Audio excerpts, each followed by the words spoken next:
Assalamualaikum warahmatullahi wabarakatuh. Selamat datang kembali pemirsa di channel yang paling bermanfaat di atas muka bumi ini. Para pemirsa, ketika berhubungan suami istri, si suami tidak memakai parfum. Apa hukumnya menurut para ulama? Para ulama menghukuminya dengan makruh, dibenci. Kenapa? Kok sampai ulama ngurusi parfumnya suami? Karena di balik itu ada bahaya yang luar biasa, ada fatal akibatnya kalau kemudian itu dilaksanakan. Maka para ulama sendiri membahas hal itu sampai suami berparfum, ya, itu dalam hubungan intim dengan istrinya. Kalau itu ditinggalkan, bau badannya hukumnya makruh. Mungkin ada yang mengatakan para ulama ini nggak ada kerjaan ngurusin itu. Tidak, tidak. Para ulama itu membahas semua hal dalam kehidupan manusia, ya. Yang kebetulan pada video ini kita bahas tentang parfumnya suami yang ditinggalkan ketika berhubungan antara suami dan istri.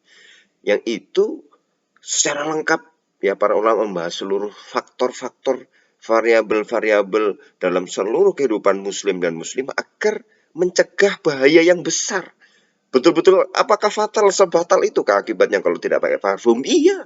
Makanya kemudian para ulama menghukuminya makruh, dibenci, ya. Kalau bisa dihindari, ya. Kalau suami ketika bersetubuh atau berhubungan intim dengan istrinya tidak memakai parfum, ya. Kenapa? Ya. Karena kalau badannya suami berbau, tidak memakai parfum, ya, ini dapat menyebabkan merusak kesetiaan seorang istri kepada suami, ya, merusak ketaatan istri dalam beragama, yang juga dapat meresahkan pikiran istrinya karena merasa tidak nyaman, ya. Nah kan, bahkan hal-hal semacam ini bisa memicu ketertarikan istri kepada pria lain, ya. Padahal bagi orang Islam tidak diperbolehkan, ya, bagi seorang suami untuk melakukan satu perbuatan yang mana satu perbuatan tersebut bisa memicu, bisa menyebabkan, ya, istri berbuat maksiat, istri tergiur dengan orang lain. Ini sepertinya remeh, tapi kalau ini berulang terus, istri merasa tidak nyaman, ia bisa selingkuh, ia bisa tergiur dengan pria lain gara-gara apa? Parfum, ya. Maka ini dihindari, dalam bukan berarti haram, tidak, tapi ayolah, ya, bagi para suami untuk kemudian memikirkan juga pasangan, bukan hanya tentang dirinya sendiri. Pasangan bagaimana supaya nyaman, ya kan? Badannya bersih, harum, bukan asal sat-sat gitu, tidak. Tetapi ini juga dipikirkan, dibahas oleh para ulama agar menutup kecil, ya, menutup kemungkinan sekecil mungkin, ya, agar supaya orang tidak berbuat maksiat, orang tidak melakukan sesuatu hal yang di luar hukum norma, hukum sosial. Artinya apa? Menutup kemungkinan sekecil apapun agar istri tidak berpikir terhadap pria lain. Ini ditutup kemungkinan apa? Oh, bisa jadi gara-gara parfum nih. Maka para ulama membahasnya, ya, agar para suami juga melihat kondisi si istri. Jadi bukan hanya kemudian langsung sat-sat. Nah, ini yang kemudian kira-kira apa namanya, harus dipahami bersama bahwa ya seperti itulah, kadang suami pengennya buru-buru cepat, kemudian selesai gitu ya.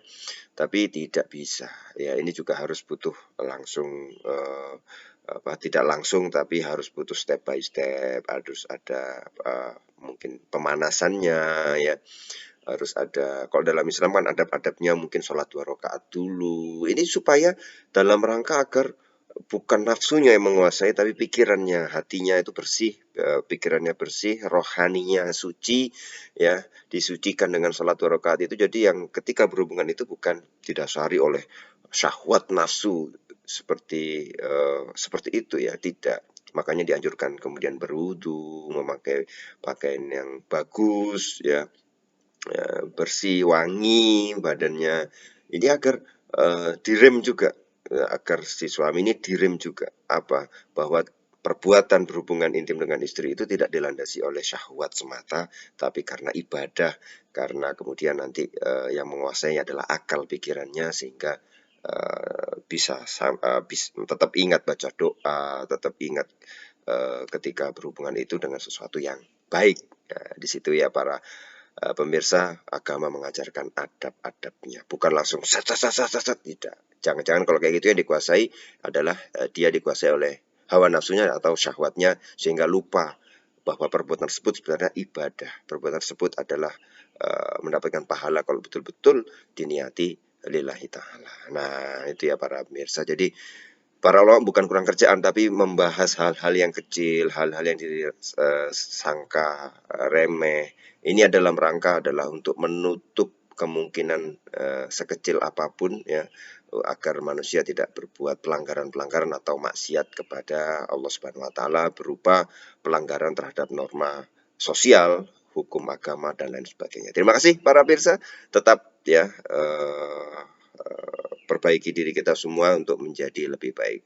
Kita ketemu lagi di video selanjutnya. Wassalamualaikum warahmatullahi wabarakatuh.